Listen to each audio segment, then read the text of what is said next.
आञ्जनेय द्वादशनामावली। हनुमते नमः अञ्जनासूनवे वायुपुत्राय महाबलाय रामेष्ठाय फल्गुनसखाय पिङ्गाक्षाय अमितविक्रमाय उदधीक्रमणाय सीताशोकविनाशकाय लक्ष्मणप्राणदात्रे दशग्रीवस्य दर्पघ्ने नमः इति अञ्जनेय द्वादशनामावली समाप्तम्। हनुमते नमः अञ्जनासूनवे वायुपुत्राय महाबलाय रामेष्ठाय फल्गुनसखाय पिङ्गाक्षाय अमितविक्रमाय उदधीक्रमणाय सीताशोकविनाशकाय लक्ष्मणप्राणदात्रे दशग्रीवस्य दर्पघ्ने नमः इति अञ्जनेय द्वादशनामावली समाप्तम्। हनुमते नमः अञ्जनासूनवे वायुपुत्राय महाबलाय रामेष्ठाय फल्गुनसखाय पिङ्गाक्षाय अमितविक्रमाय उदधीक्रमणाय सीताशोकविनाशकाय लक्ष्मणप्राणदात्रे दशग्रीवस्य दर्पघ्ने नमः इति अञ्जनेय द्वादशनामावली समाप्तम्। हनुमते नमः अञ्जनासूनवे वायुपुत्राय महाबलाय रामेष्ठाय फल्गुनसखाय पिङ्गाक्षाय अमितविक्रमाय उदधीक्रमणाय सीताशोकविनाशकाय लक्ष्मणप्राणदात्रे दशग्रीवस्य दर्पघ्ने नमः इति अञ्जनेय द्वादशनामावली समाप्तम्। हनुमते नमः अञ्जनासूनवे वायुपुत्राय महाबलाय रामेष्ठाय फल्गुनसखाय पिङ्गाक्षाय अमितविक्रमाय उदधीक्रमणाय सीताशोकविनाशकाय लक्ष्मणप्राणदात्रे दशग्रीवस्य दर्पघ्ने नमः इति अञ्जनेय द्वादशनामावली समाप्तम्। हनुमते नमः अञ्जनासूनवे वायुपुत्राय महाबलाय रामेष्ठाय फल्गुनसखाय पिङ्गाक्षाय अमितविक्रमाय उदधीक्रमणाय सीताशोकविनाशकाय लक्ष्मणप्राणदात्रे दशग्रीवस्य दर्पघ्ने नमः इति अञ्जनेय द्वादशनामावली समाप्तम्।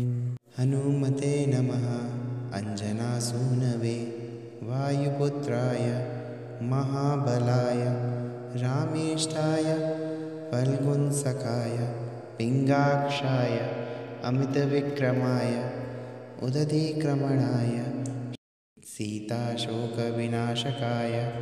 लक्ष्मणप्राणदात्रे दशग्रीवस्य दर्पघ्ने नमः इति अञ्जनेय द्वादशनामावली समाप्तम्। हनुमते नमः अञ्जनासूनवे वायुपुत्राय महाबलाय रामेष्ठाय फल्गुनसखाय पिङ्गाक्षाय अमितविक्रमाय उदधीक्रमणाय सीताशोकविनाशकाय लक्ष्मणप्राणदात्रे दशग्रीवस्य दर्पघ्ने नमः इति अञ्जनेय द्वादशनामावली समाप्तम्। हनुमते नमः अञ्जनासूनवे वायुपुत्राय महाबलाय रामेष्ठाय फल्गुणसखाय पिङ्गाक्षाय अमितविक्रमाय उदधीक्रमणाय सीताशोकविनाशकाय लक्ष्मणप्राणदात्रे दशग्रीवस्य दर्पघ्ने नमः। इति आञ्जनेयद्वादशनामावली समाप्तम्। हनुमते नमः।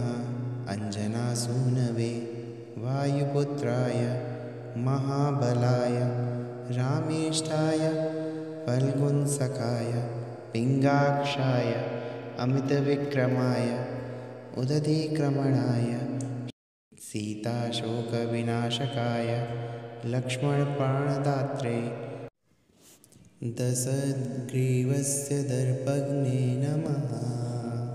इति आञ्जनेयद्वादशनामावली समाप्तम्। हनुमते नमः। अञ्जनासूनवे वायुपुत्राय महाबलाय रामेष्ठाय फल्गुणसखाय पिङ्गाक्षाय अमितविक्रमाय उदधीक्रमणाय सीताशोकविनाशकाय लक्ष्मणप्राणदात्रे दशग्रीवस्य दर्पघ्ने नमः। इति आञ्जनेयद्वादशनामावली समाप्तम्। हनुमते नमः।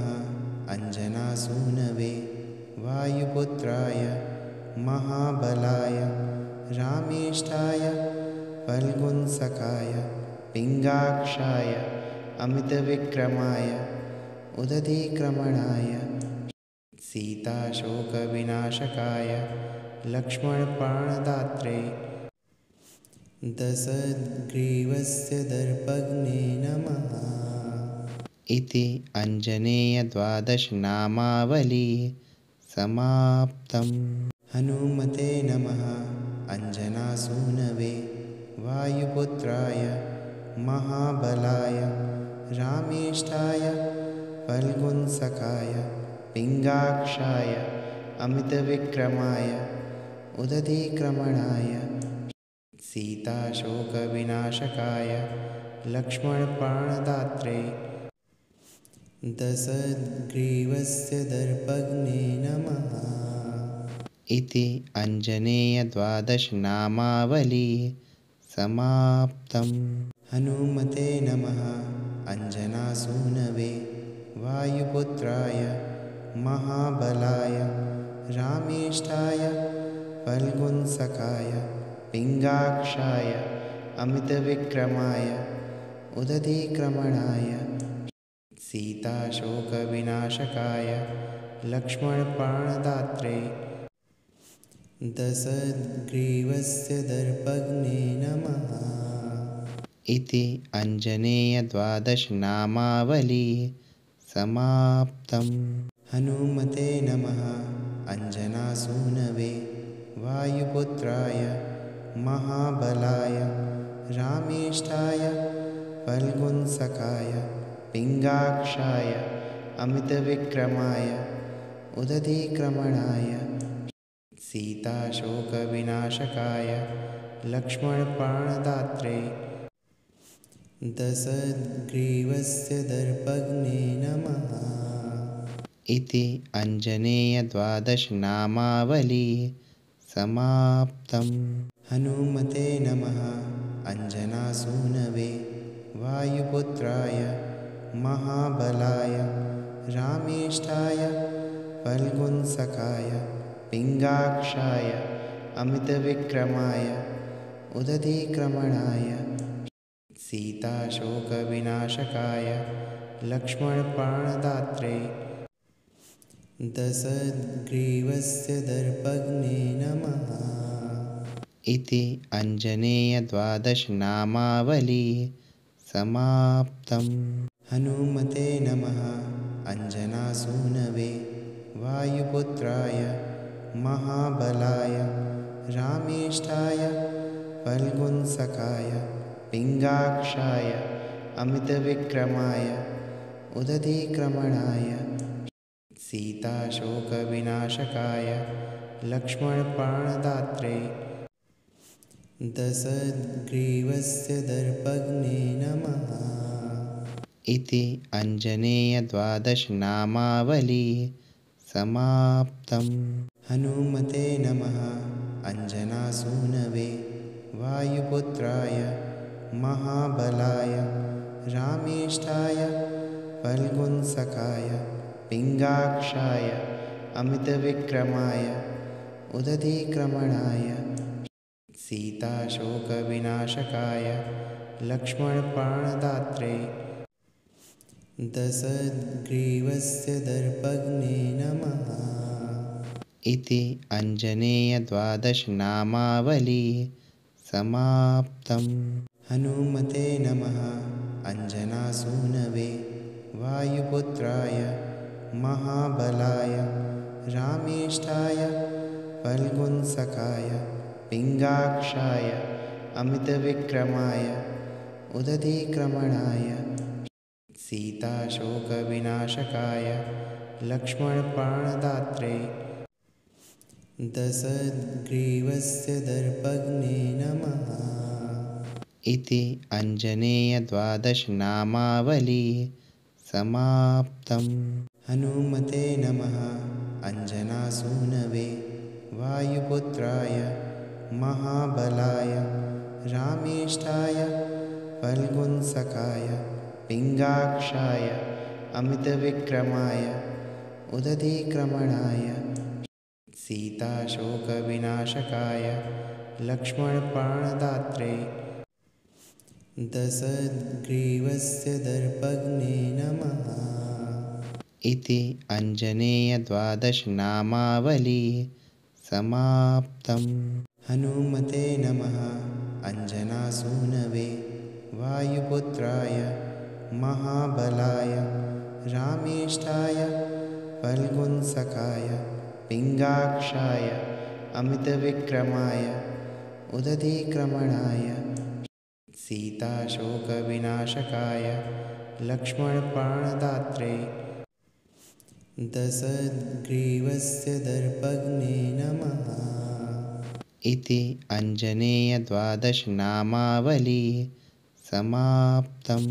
हनुमते नमः अञ्जनासूनवे वायुपुत्राय महाबलाय रामेष्ठाय फल्गुनसखाय पिङ्गाक्षाय अमितविक्रमाय उदधीक्रमणाय सीताशोकविनाशकाय लक्ष्मणप्राणदात्रे दशग्रीवस्य दर्पघ्ने नमः इति अञ्जनेयद्वादशनामावली समाप्तम्। हनुमते नमः अञ्जनासूनवे वायुपुत्राय महाबलाय रामेष्ठाय फल्गुनसखाय पिङ्गाक्षाय अमितविक्रमाय उदधीक्रमणाय सीताशोकविनाशकाय लक्ष्मणप्राणदात्रे दशग्रीवस्य दर्पघ्ने नमः इति अञ्जनेयद्वादशनामावली समाप्तम्।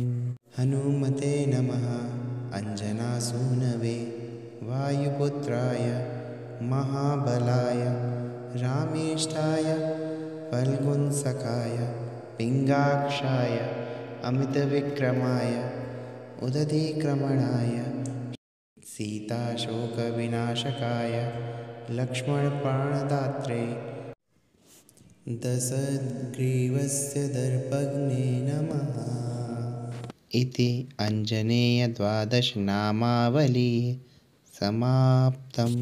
हनुमते नमः अञ्जनासूनवे वायुपुत्राय महाबलाय रामेष्ठाय फल्गुनसखाय पिङ्गाक्षाय अमितविक्रमाय उदधीक्रमणाय सीताशोकविनाशकाय लक्ष्मणप्राणदात्रे दशग्रीवस्य दर्पघ्ने नमः इति अञ्जनेयद्वादशनामावली समाप्तम्। हनुमते नमः अंजनासूनवे वायुपुत्राय महाबलाय रामेष्ठाय फल्गुनसखाय पिङ्गाक्षाय अमितविक्रमाय उदधीक्रमणाय सीताशोकविनाशकाय लक्ष्मणप्राणदात्रे दशग्रीवस्य दर्पघ्ने नमः इति आञ्जनेयद्वादशनामावली समाप्तम्।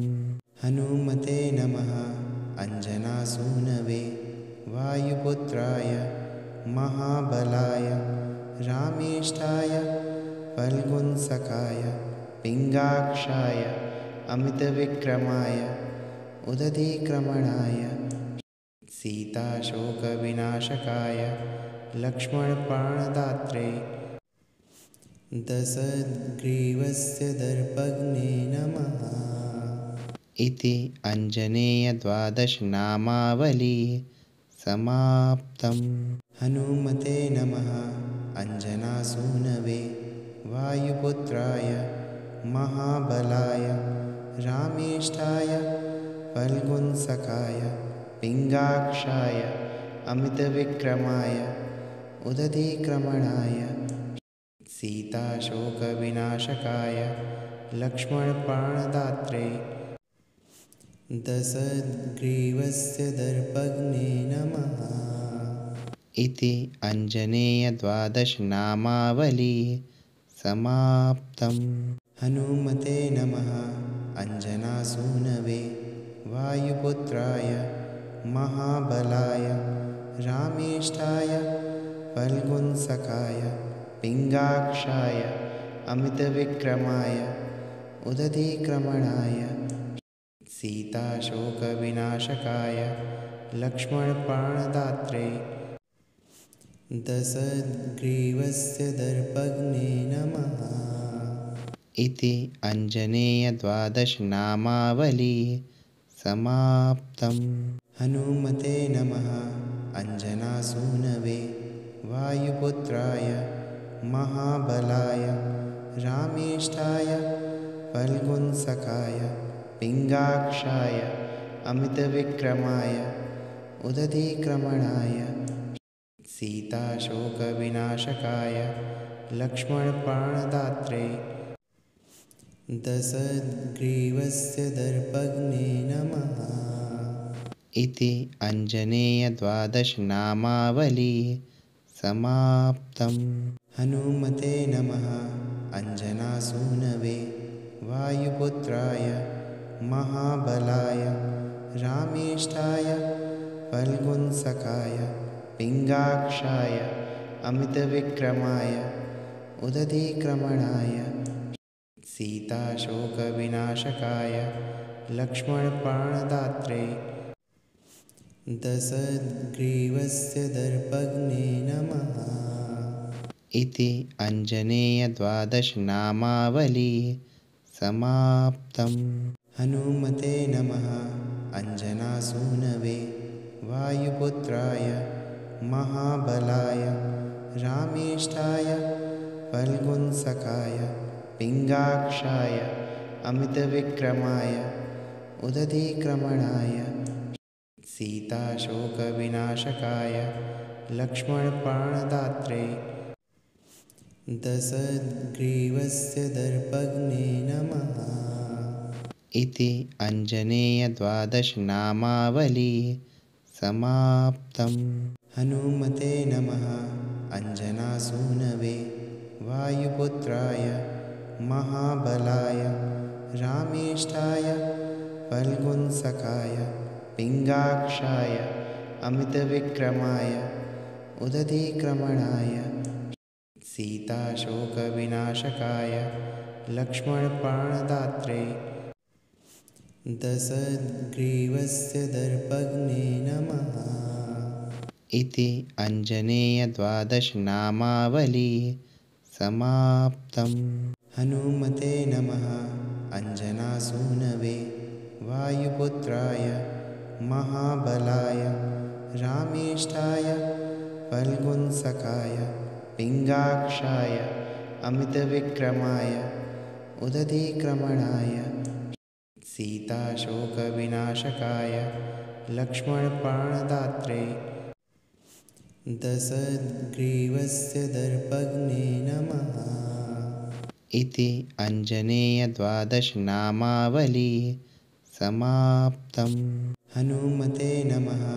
अञ्जनासूनवे वायुपुत्राय महाबलाय रामेष्ठाय फल्गुनसखाय पिङ्गाक्षाय अमितविक्रमाय उदधीक्रमणाय सीताशोकविनाशकाय लक्ष्मणप्राणदात्रे दशग्रीवस्य दर्पघ्ने नमः। इति अञ्जनेयद्वादशनामावली समाप्तम्। हनुमते नमः।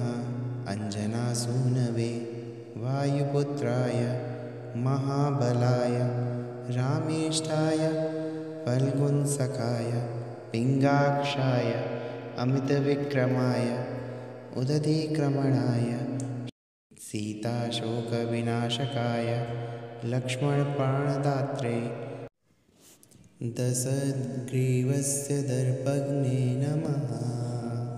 इति अञ्जनेयद्वादशनामावली समाप्तम्। हनुमते नमः। अञ्जनासूनवे वायुपुत्राय महाबलाय रामेष्ठाय फल्गुनसखाय पिङ्गाक्षाय अमितविक्रमाय उदधीक्रमणाय सीताशोकविनाशकाय लक्ष्मणप्राणदात्रे दशग्रीवस्य दर्पघ्ने नमः। इति अञ्जनेयद्वादशनामावली समाप्तम्। हनुमते नमः। अञ्जनासूनवे वायुपुत्राय महाबलाय रामेष्ठाय फल्गुनसखाय पिङ्गाक्षाय अमितविक्रमाय उदधीक्रमणाय सीताशोकविनाशकाय लक्ष्मणप्राणदात्रे दशग्रीवस्य दर्पघ्ने नमः। इति अञ्जनेयद्वादशनामावली समाप्तम्। हनुमते नमः। अञ्जनासूनवे वायुपुत्राय महाबलाय रामेष्ठाय फल्गुनसखाय पिङ्गाक्षाय अमितविक्रमाय उदधीक्रमणाय सीताशोकविनाशकाय लक्ष्मणप्राणदात्रे दशग्रीवस्य दर्पघ्ने नमः। इति अञ्जनेयद्वादशनामावली समाप्तम्। हनुमते नमः। अञ्जनासूनवे वायुपुत्राय महाबलाय रामेष्ठाय फल्गुनसखाय पिङ्गाक्षाय अमितविक्रमाय उदधीक्रमणाय सीताशोकविनाशकाय लक्ष्मणप्राणदात्रे दशग्रीवस्य दर्पघ्ने नमः। इति अञ्जनेयद्वादशनामावली समाप्तम्। हनुमते नमः। अञ्जनासूनवे वायुपुत्राय महाबलाय रामेष्ठाय फल्गुनसखाय पिङ्गाक्षाय अमितविक्रमाय उदधीक्रमणाय सीताशोकविनाशकाय लक्ष्मणप्राणदात्रे दशग्रीवस्य दर्पघ्ने नमः। इति अञ्जनेयद्वादशनामावली समाप्तम्। हनुमते नमः। अञ्जनासूनवे वायुपुत्राय महाबलाय रामेष्ठाय फल्गुनसखाय पिङ्गाक्षाय अमितविक्रमाय उदधीक्रमणाय सीताशोकविनाशकाय लक्ष्मणप्राणदात्रे दशग्रीवस्य दर्पघ्ने नमः इति आञ्जनेयद्वादशनामावलिः समाप्तम्। हनुमते नमः अञ्जनासूनवे वायुपुत्राय महाबलाय रामेष्ठाय फल्गुनसखाय पिङ्गाक्षाय अमितविक्रमाय उदधीक्रमणाय सीताशोकविनाशकाय लक्ष्मणप्राणदात्रे दशग्रीवस्य दर्पघ्ने नमः इति आञ्जनेयद्वादशनामावलिः समाप्तम्। हनुमते नमः अञ्जनासूनवे वायुपुत्राय महाबलाय रामेष्ठाय फल्गुनसखाय पिङ्गाक्षाय अमितविक्रमाय उदधीक्रमणाय सीताशोकविनाशकाय लक्ष्मणप्राणदात्रे दशग्रीवस्य दर्पघ्ने नमः इति आञ्जनेयद्वादशनामावलिः समाप्तम्। हनुमते नमः अञ्जनासूनवे वायुपुत्राय महाबलाय रामेष्ठाय फल्गुनसखाय पिङ्गाक्षाय अमितविक्रमाय उदधीक्रमणाय सीताशोकविनाशकाय लक्ष्मणप्राणदात्रे दशग्रीवस्य दर्पघ्ने नमः इति आञ्जनेयद्वादशनामावलिः समाप्तम्।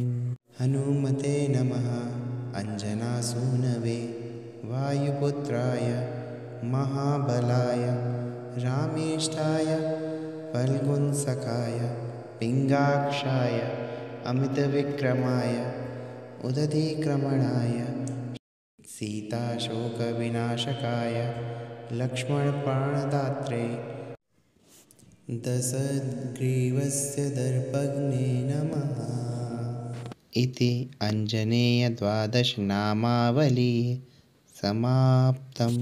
हनुमते नमः अञ्जनासूनवे वायुपुत्राय महाबलाय रामेष्ठाय फल्गुनसखाय पिङ्गाक्षाय अमितविक्रमाय उदधीक्रमणाय सीताशोकविनाशकाय लक्ष्मणप्राणदात्रे दशग्रीवस्य दर्पघ्ने नमः इति आञ्जनेयद्वादशनामावलिः समाप्तम्। हनुमते नमः अञ्जनासूनवे वायुपुत्राय महाबलाय रामेष्ठाय फल्गुनसखाय पिङ्गाक्षाय अमितविक्रमाय उदधीक्रमणाय सीताशोकविनाशकाय लक्ष्मणप्राणदात्रे दशग्रीवस्य दर्पघ्ने नमः इति आञ्जनेयद्वादशनामावलिः समाप्तम्। हनुमते नमः अञ्जनासूनवे वायुपुत्राय महाबलाय रामेष्ठाय फल्गुनसखाय पिङ्गाक्षाय अमितविक्रमाय उदधीक्रमणाय सीताशोकविनाशकाय लक्ष्मणप्राणदात्रे दशग्रीवस्य दर्पघ्ने नमः इति आञ्जनेयद्वादशनामावलिः समाप्तम्। हनुमते नमः अञ्जनासूनवे वायुपुत्राय महाबलाय रामेष्ठाय फल्गुनसखाय पिङ्गाक्षाय अमितविक्रमाय उदधीक्रमणाय सीताशोकविनाशकाय लक्ष्मणप्राणदात्रे दशग्रीवस्य दर्पघ्ने नमः इति आञ्जनेयद्वादशनामावलिः समाप्तम्। हनुमते नमः अञ्जनासूनवे वायुपुत्राय महाबलाय रामेष्ठाय फल्गुनसखाय पिङ्गाक्षाय अमितविक्रमाय उदधिक्रमणाय सीताशोकविनाशकाय लक्ष्मणप्राणदात्रे दशग्रीवस्य दर्पघ्ने नमः इति आञ्जनेयद्वादशनामावली समाप्तम्।